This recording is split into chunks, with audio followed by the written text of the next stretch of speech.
Money spent is money lost. What does that mean? It means paycheck provides only the illusion of security. It is how you use your paycheck that determines your financial well-being.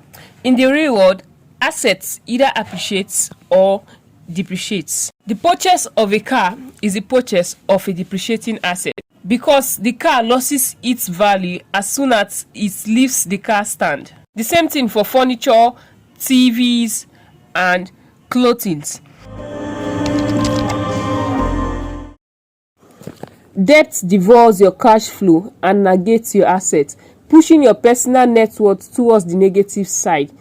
Establish timelines for eliminating your various debts, including school, car, credit cards, and home loans. Ideally, it's best to pay off debts with the highest interest rate first. There is such a thing as good debt. You can use other people's money to buy appreciating assets, especially using other people's money to make money for yourself. This is how private equity firms do it. But the rule of thumb is to discipline yourself. Depreciating assets and reckless spending often lead to only one thing, that is debt.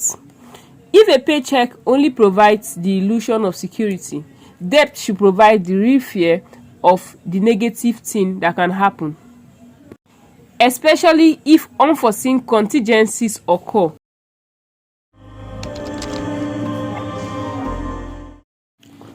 Lastly, before I forget, personal finance is a critical area of your mental and emotional well-being.